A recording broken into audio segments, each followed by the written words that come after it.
नमस्कार साथियों, स्वागत है आपका मजदूर की आवाज़ में। मैं प्रिंस राज अग्रवाल आज फिर तुम्हारे सामने दर्शकों के सामने हाजिर हुआ हूँ। दोस्तों, मैंने पिछली वीडियो में कहा था कि अपने आप को मजबूत बनाओ, मजबूर नहीं। मैं कहता हूँ कि मजदूर आदमी का कोई नेता नहीं है, कोई रिश्तेदार नहीं है। सिर्फ जो उसका काम है वो मजदूरी करके अपने बच्चों को पालने का काम है।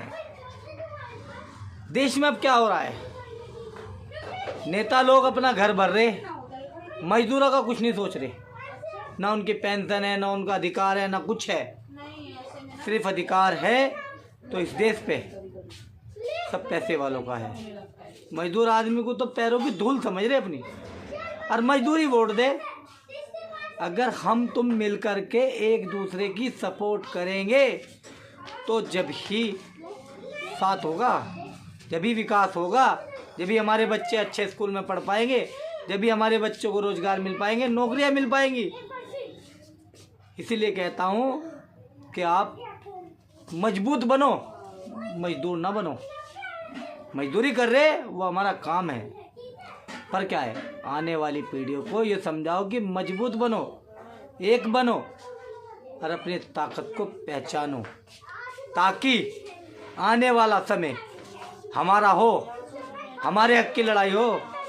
हमारे हकों की ये तो अब रिक्शा वालों का चल रहा, कहीं भी पुलिस वाले पकड़ लें, कहीं भी कोई भी पकड़ ले, बेचारों का चालान कट रहे, इसके ऊपर सरकार कुछ नहीं सोच रही। जबकि एक ही ज़िले में कम से कम मैं बताना चाहता हूँ 15 से 20 हज़ार रिक्शा वाले हैं, फिर ठेले वाले हैं, फिर पटरी वाले हैं। अगर चाहे तो अपना विधायक हम खुद चुन सकते हैं और उसे लोकसभा संसद में भेज सकते हैं या विधानसभा में भेज सकते हैं। हम क्या है, हमें जाति बिरादरी धर्म के नाम पे बांट दिया गया। इस धर्म के नाम पे मत बटो, ना जाति के नाम पे बटो।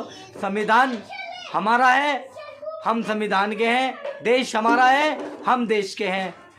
इसके अलावा कोई नहीं है। हम हैं तो सब कुछ है, मजदूर ही सब कुछ है। एक हो जाओ दोस्तों, एक हो जाओ। आने वाली पीढ़ी मौज लेगी। अगर तुम्हें अपने बच्चों से प्यार है तो सोचोगे। इसीलिए कहता हूँ कि भारतीय मजदूर दल से जुड़ो और अपनी एकता का प्रदर्शन करो।